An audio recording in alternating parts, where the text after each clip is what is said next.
The Charlton Hill Spring Flood Prevention Check. We're going to check your water heater, your sump pump, we're going to check your furnace and air conditioner, we're going to check your sewage backwater valve to make sure that sewage doesn't get into your house. And we're going to do a pressure check on the outdoor hose faucet to make sure that the pressure in your house is at an acceptable level. When we do a sump pump check at Charlton Hill Home Services, we're going to look for this device. This is the cover of that sump pump. And often this is sitting in the mechanical room conveniently. That's nice. Sometimes it's under the stairs. Sometimes it's under some carpet in the corner of your basement. So the first thing we got to do is locate this. If you have an older home, there's a chance you don't have one. I'll talk about that in a second. Once we find it, we just want to get that lid pulled off. Some of them are friction fit. This one spins. Nice and easy to pull out. And then you can take a look inside and very quickly tell what's going on. If it's completely dry, that means you don't have any groundwater coming in under your basement. That's a good sign. We'll still want to test that pump. If you've got water in it like this, what we're going to do is we're going to check to see that the float switch is actually working on that pump. The float switch means that when the water reaches a certain level, it turns the pump on and discharges the water out. Now this sump pump is connected to a weeping tile, which is a pipe that goes under your basement slab, usually around the entire perimeter, which is gathering water and delivering it to this barrel so that it can then be safely discharged. If this pump fails, you've potentially got water sitting in that weeping tile under your entire basement and in this barrel. And this is where you'll typically see it first. Sometimes it will be a wet carpet in the corner of the basement that tells you that your sump pump isn't working. So it's definitely worth having us come and look at it. If the sump pump has failed, it's fairly simple to replace it. We've got several options to choose from. If you've got an older home and you don't have one of these installed and you've ever had flooding in the basement and like groundwater coming in, it's a good idea to install one. They can be installed in a completely finished basement. That's a thing we can do for you. Of course, our guys will be happy to come out and we'll give you some options for that and kind of explain what that process looks like.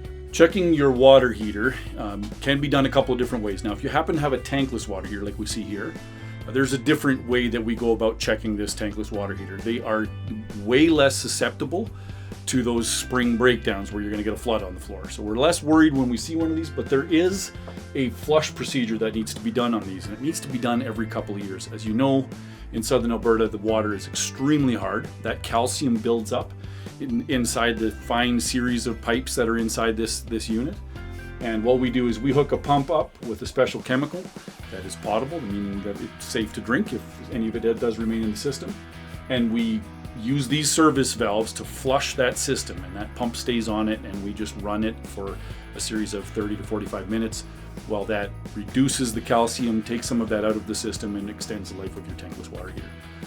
When we're doing a hot water tank, we're looking for there's only a handful of places where there's pipes and things attached to that hot water tank, and we're checking each one of those to see if there's any signs of any leakage whatsoever. If there are, then you potentially have some trouble with that. And we'll just report that back to you and let you know what your options are. As a part of our flood prevention check, we're going to look at your furnace, your water heater, and if you have a humidifier. All of these things are piped together and come down into a floor drain. And so if any one of these pipes gets clogged, then you have the potential of things backing up. As you can see from this one, there's been a leak with this furnace, one of those devices somewhere in the past. It seems to have dried up here now, but those are the kinds of things that we're looking for so that we can make sure that you don't end up with a wet floor in the bedroom or the hallway next to your mechanical room. One of the other key areas that we want to look at when we're doing a flood prevention check is your washing machine hoses. Most people just ignore these until there's a problem, but they do have a lifespan. So here's the kind of things that we're looking for.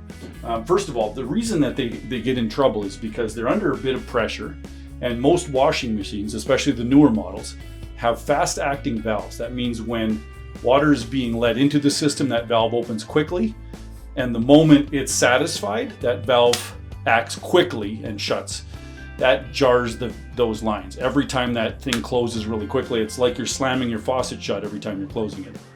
So that then builds up a little bit of back pressure, and over time that can create some problems with those hoses.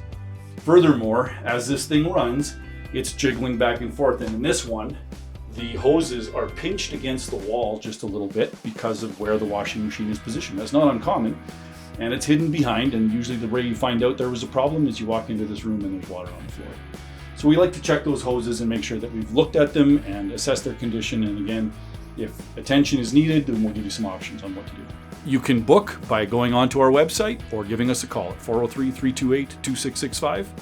Charlton and Hill Home Services, the name you can trust.